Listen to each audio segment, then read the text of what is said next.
Chloé, quand on s'est parlé cette semaine, tu me disais que tu voulais venir me voir parce que tes parents, toi, tu étais un peu inquiet de comment ça allait après le décès de ton grand-père. Est-ce que c'est quelque chose que tu veux toujours me parler aujourd'hui? Mhm. Quand est-ce que c'est arrivé exactement? Ben, ça fait OK. un mois que mon grand-père est décédé.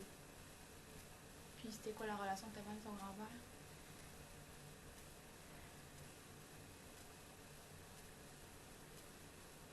Disons qu'on avait une...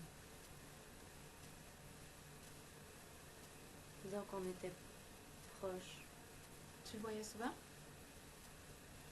Ouais, une fois par semaine environ. OK. Puis est-ce que vous faisiez des activités ensemble ou c'était... Je m'excuse. Pas de problème, prends ton temps. Non, généralement, il venait nous visiter à la maison ou j'allais le visiter chez lui. Parfois, on allait magasiner ensemble. Il me faisait beaucoup de cadeaux. À tes anniversaires ou dans tes...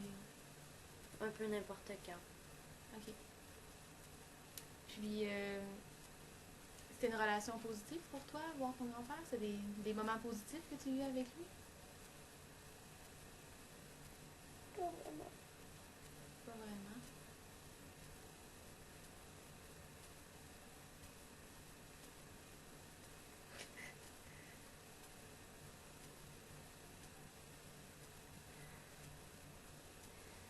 J'en ai jamais parlé à personne. J'ai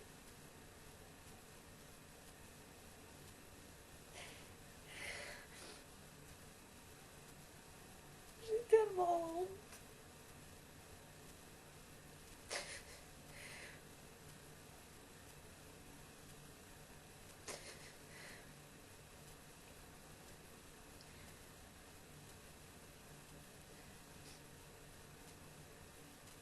Est-ce que tu peux me parler un peu plus de ce qui se passait avec ton grand-père?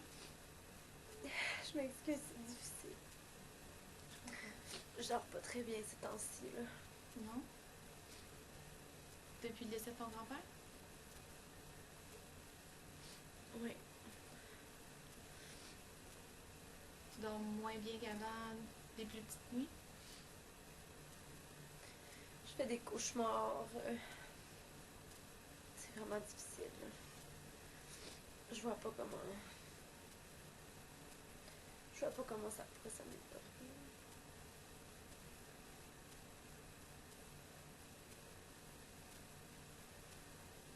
Est-ce que c'était un problème avant le décès de ton grand-père aussi, le sommeil, ou ça a toujours bien été, puis c'est juste depuis qu'il est décédé? Ça fait longtemps que je fais des cauchemars depuis que je suis adolescente. Mais là, depuis la mort de mon grand-père, c'est vraiment pire. Je comprends que ça peut te faire la peine que ton grand-père soit décédé, mais ça a l'air d'avoir vraiment eu un gros impact sur ta vie. J'avais pas une relation normale avec mon grand-père. Ouais, c'est ce que j'ai cru comprendre. Est-ce que tu veux m'expliquer un peu plus ce que tu veux dire par là?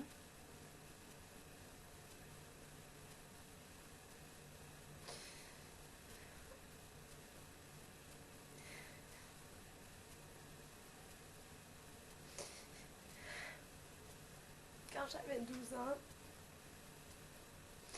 je suis allée chez mon grand-père un jour. J'étais toute seule, ma soeur, elle était pas là. Elle était bébé encore, elle était restée chez mes parents. Je suis allée chez mon grand-père, ma grand-mère, elle est décédée depuis que je suis toute petite. En fait, je l'ai très peu connue.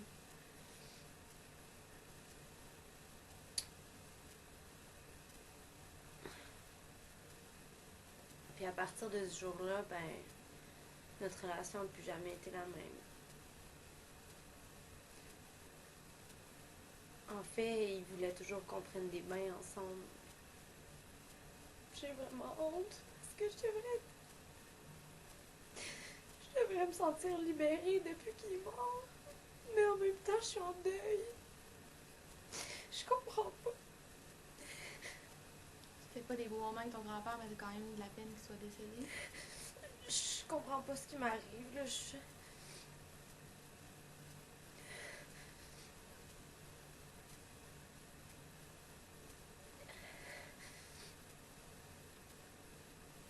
difficile de démêler tes sentiments en ce moment? Je suis fâchée, puis en même temps, je suis triste. J'ai vraiment mal. Je sais pas.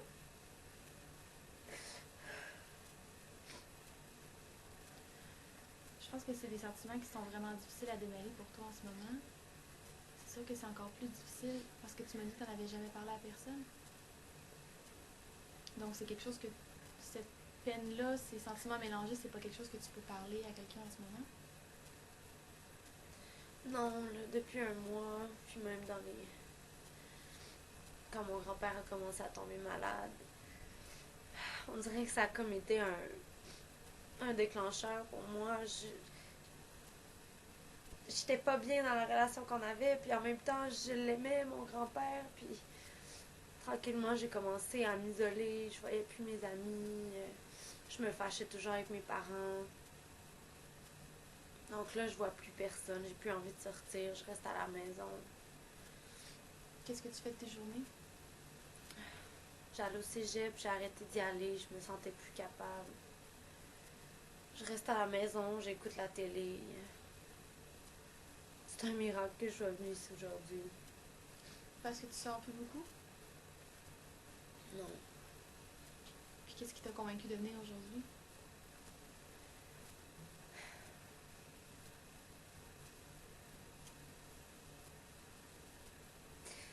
Parce que ça devient trop difficile.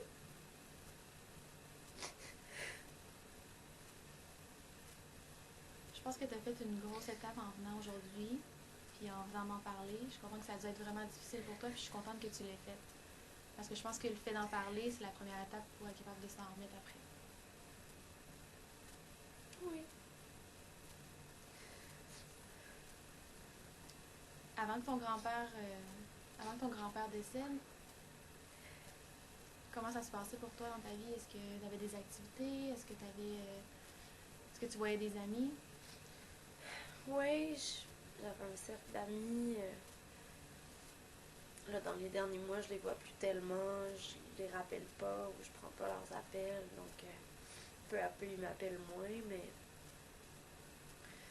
pardon, je faisais beaucoup de sport aussi. Ah ouais? Ça me faisait du bien. Ça me permettait de me sentir mieux avec moi-même. Je fais beaucoup de volleyball puis de la course. Mais là, dans les derniers mois, j'avais plus l'énergie. J'ai arrêté d'y aller. Quand tu sortais aller voir ton grand-père, comment tu te sentais?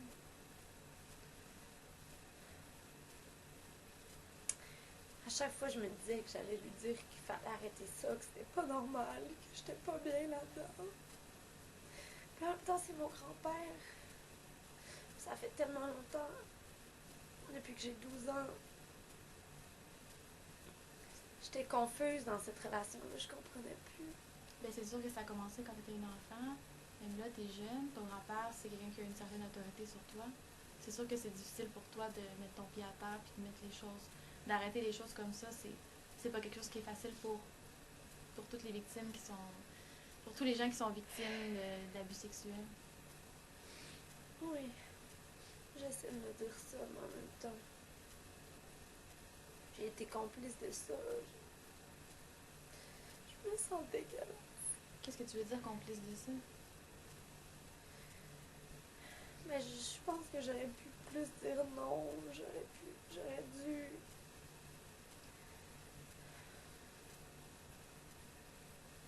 C'est de ma faute aussi, là. C'est pas juste lui. Est-ce que tu penses, Chloé, que tu aurais pu plus dire non? Est-ce que tu penses que comme enfant de 12 ans, comme jeune adolescente qui a été dans ces abus-là pendant longtemps, c'était facile pour toi de dire non? C'est pas le sentiment que j'ai en t'entendant, c'est pas le sentiment que... C'est pas ce que je pense non plus en ayant entendu d'autres personnes en parler, que c'était facile de dire non. Non. J'ai essayé des fois, mais à chaque fois, il me disait que c'était pas mal, que c'est juste parce qu'il m'aimait, puis que moi aussi je l'aimais. Puis... je vois pas comment. Je vois pas comment continuer. Quand quand t'es allé voir ton grand-père et que tu te sentais comme ça, qu'est-ce que tu faisais pour t'aider à te sentir mieux? Et avant, là, quand j'étais plus jeune, j'allais courir ou je faisais du sport, j'allais nager, ça m'aidait à me sentir mieux, puis à essayer de sortir de ma tête un peu. Mais maintenant, j'ai plus d'énergie, puis Si tu fais pas de sport, qu'est-ce que tu fais en ce moment quand t'as besoin de te sentir mieux? quand j'ai trop mal,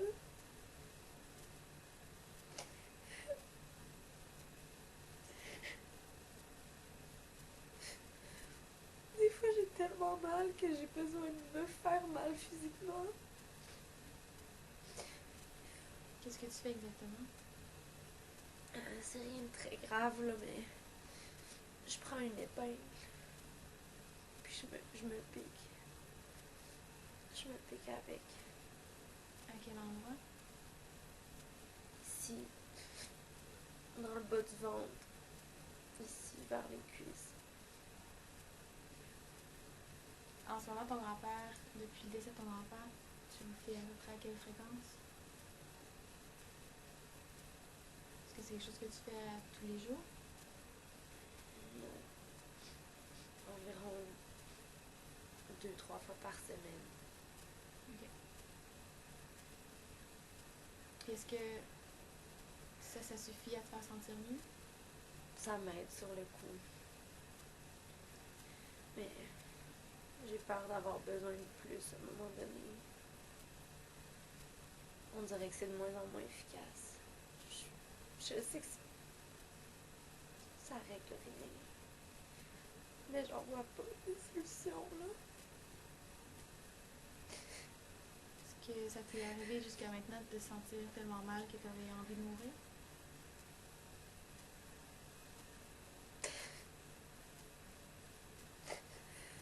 Est-ce que c'est quelque chose que tu penses encore en ce moment? Oui. Est-ce que tu as déjà réfléchi à comment tu le ferais, quels moyens tu utiliserais? J'ai réfléchi, je sais pas. Je sais pas encore qu'est-ce que je ferais.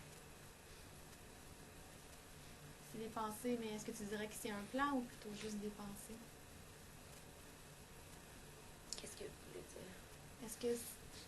Est-ce que tu y réfléchis assez pour savoir pour réfléchir à quel moyen tu pourrais utiliser, pour réfléchir à quand est-ce que tu pourrais le faire? Ou c'est plutôt une idée dans ta tête que ce serait mieux la mort que ça?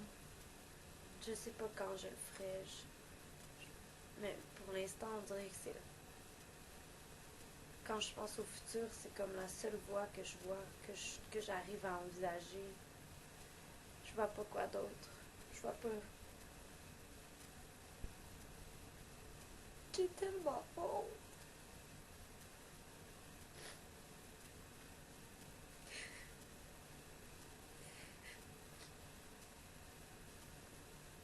Donc, de quoi, Chloé, de la relation que tu as avec ton grand-père ou des émotions que tu as en ce moment depuis qu'il est décédé? Les deux. Je le sais que c'est pas de ma faute. J'étais une enfant. C'est comme si rationnellement, je le sais que c'est pas de ma faute. Mais je peux pas m'empêcher de me dire que j'ai une part de culpabilité parce que je continue à aller chez lui, parce que je l'ai pas dénoncé. Puis là, depuis qu'il est mort, je me disais, j'ai souvent espéré qu'il meure, je voulais qu'il meure parce que ça me faisait mal la relation qu'on avait, puis je savais que c'était pas normal, puis que c'était pas sain.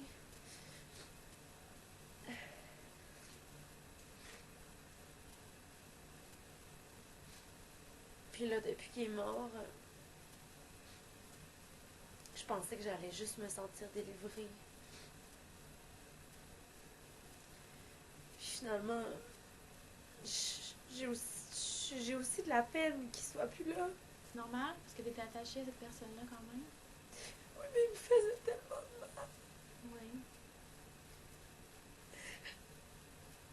Je pense que c'est normal que tu te sentes comme ça parce qu'il y avait aussi un côté spécial à cette relation-là, même si c'était pas. Même si c'était pas positif pour toi, il reste qu'il y avait quand même un côté spécial à cette relation-là. Puis je pense que c'est normal que tu te sentes comme ça puis que tu te sentes mélangé dans tes émotions. Oui.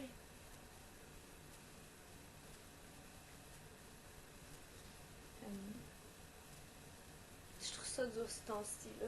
Je me sens... Je veux voir personne, puis en même temps, mes parents sont jamais là, ils travaillent tout le temps. Tu vis avec tes deux parents? Oui, et puis ma petite sœur. Avec quel âge ta petite sœur? Elle a 8 ans. J'ai vraiment une belle relation avec ma petite sœur. En fait, je pense que c'est souvent quand je pense à mourir, je pense à elle. Puis je me dis que je peux pas lui faire ça. Je pense que c'est la seule raison qui m'accroche. Est-ce que tes parents, tu leur as pas parlé de ta relation avec ton grand-père? Est-ce qu'il y a d'autres choses que tu peux leur en parler? Est-ce que tu peux aller chercher leur support pour d'autres choses dans ta vie? Ou... Mais ils sont pas souvent là. Ils sont les deux médecins spécialistes. Ils travaillent des heures de fou.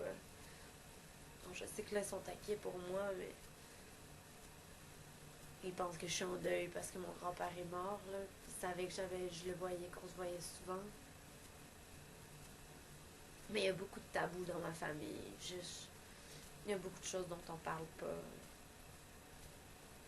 Qu'est-ce que tu veux dire? Je sais pas si mon grand-père a déjà... Si mes tantes ou ma mère ou d'autres de mes cousines ont vécu ça aussi.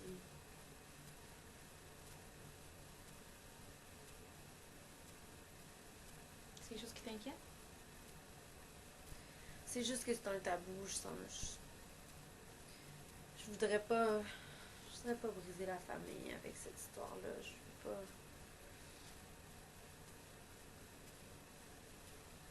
Comment tu penses que tes parents réagiraient si tu leur en parlais?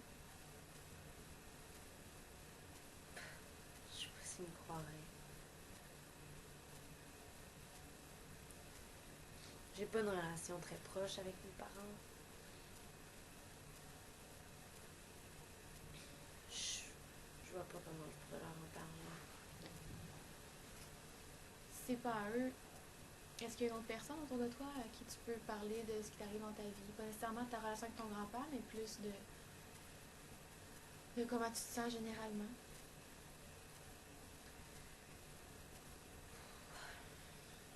Ben, j'avais un groupe d'amis, mais là, ça fait un moment que je les vois pas.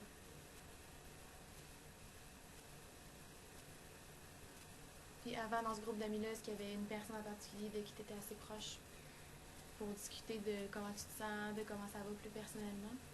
Ouais, mais Julie, dont je suis plus proche, mais j'ai jamais parlé de ça. Je vous en parle parce que vous êtes une inconnue. C'est trop difficile d'en parler autour de moi, j'ai trop honte. C'est sûr que c'est plus facile dans ce temps-là.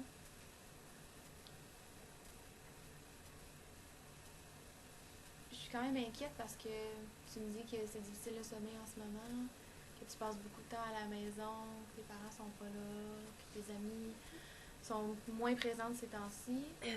Je sais que tu me dis que tu n'as pas de plan en ce moment pour te suicider dans les prochains jours, mais le fait que tu en aies pensé, c'est quelque chose qui m'inquiète. Est-ce que tu serais prête à ce qu'on fasse un engagement ensemble? Pourquoi? Est-ce qu'on peut se dire que pendant le temps qu'on se voit, on va sûrement se revoir dans les prochains temps si tu es d'accord?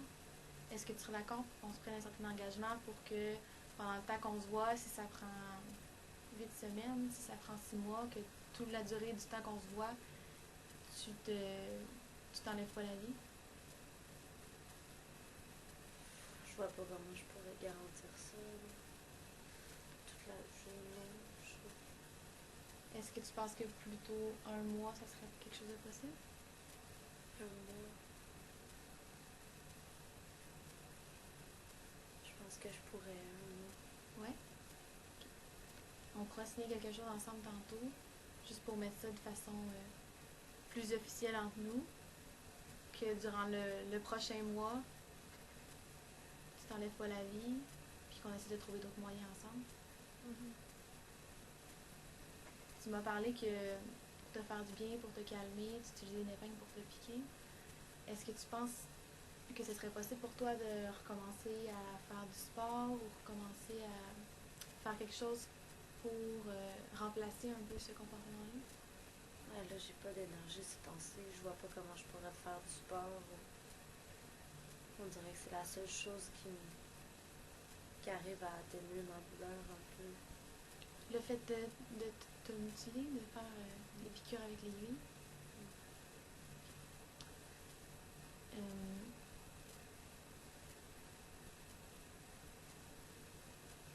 Qu'est-ce que... Mais là, vous dites un mois,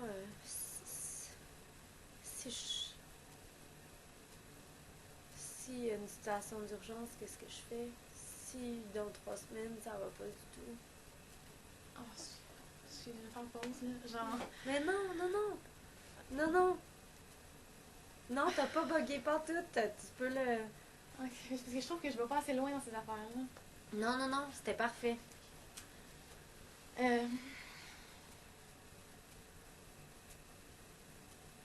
Donc là, Mais je vais y revenir tantôt. Okay. Je vais te le dire avant de partir, je ne dis pas. Mais là, il faut que tu répondes à ma question, peut-être. Mais si ça va vraiment pas, là, dans 2 semaines, là, vous dites un engagement sur un mois, mais si ça va vraiment pas... Est-ce que tu penses qu'on pourrait se voir à toutes les semaines d'ici là? Oui. On pourrait céduler une rencontre à chaque semaine. Puis c'est sûr qu'à chaque fois, je vais te redemander comment ça va au niveau de tes pensées, si ça va un petit peu mieux qu'avant, si c'est des choses qui se concrétisent, si tu as plus un plan qui vient en tête.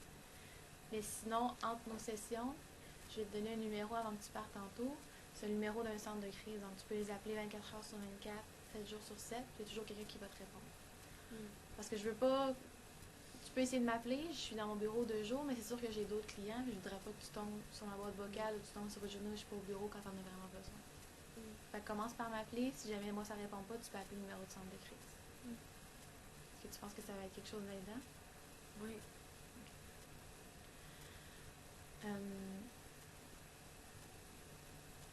Tu me dis qu'en ce moment t'as pas l'énergie pour faire du sport.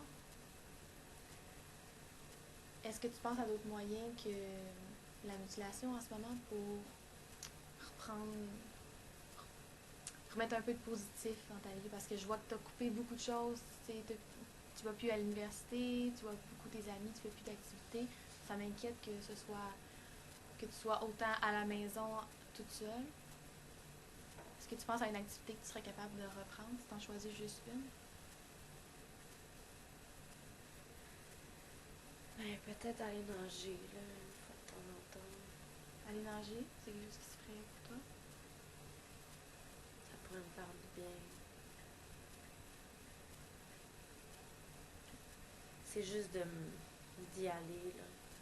C'est sûr que ça va demander un effort, mais je pense que c'est important pour pas rester chez toi toute seule tout le temps. Mettre autre chose dans ta vie en ce moment. Ce que je te propose, ça m'inquiète ce que tu me dis avec l'aiguille.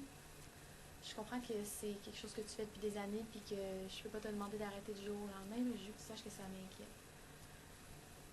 Ce que je te demanderais pour cette semaine, si on se revoit la semaine prochaine,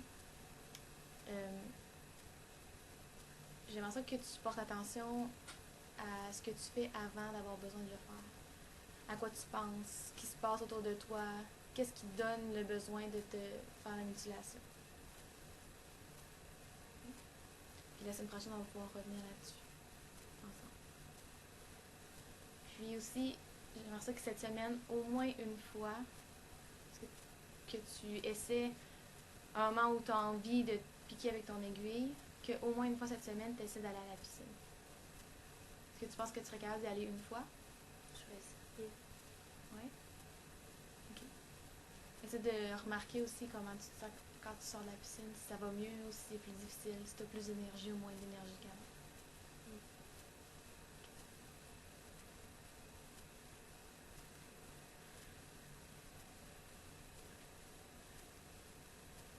Donc là, on va se revoir la semaine prochaine. Ouais. Puis,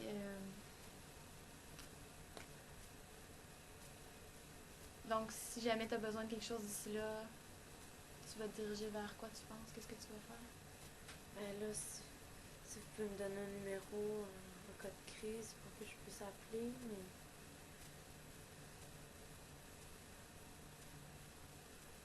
Je sais qu'il faut que j'essaie de me reprendre en main. Il faut que je sois là pour ma petite sœur. Faut que... Je peux pas la laisser toute seule. Je vais essayer de faire des efforts. Ça m'a fait du bien déjà. Ça a été difficile de vous le dire. C'est la première fois que j'en parlais, mais je pense que ça m'a fait du bien déjà. C'est sûr que c'était une étape difficile. Tu as réussi à venir ici, à m'en parler. C'est une première étape de fait. Puis je pense qu'ensemble, on peut trouver des moyens pour que ça aille mieux. Parce que c'est sûr qu'aujourd'hui, on a parlé beaucoup de... On a parlé beaucoup des moyens que tu utilisais. On a parlé beaucoup aussi de tes pensées suicidaires. Puis j'aimerais ça les prochaines fois qu'on vienne plus sur qu'est-ce qui t'a amené à ces pensées-là. Mais pour aujourd'hui, c'était vraiment ça qui m'inquiétait beaucoup. Je suis contente qu'on en ait parlé. Tu me rassures en me disant que pour l'instant, tu n'as pas de plan, tu es prête à ce qu'on signe ensemble un papier pour dire que durant le prochain mois, c'est sûr que tu n'essaieras pas de te suicider. Ça me rassure beaucoup. Puis sinon, pour les piqûres avec l'aiguille, on va essayer de diminuer ça dans les prochains temps. C'est sûr que ça va être difficile parce que c'est un moyen que tu utilises depuis longtemps, mais on va essayer de trouver d'autres façons de te faire sentir comme ça. OK? Oui. Merci. Merci.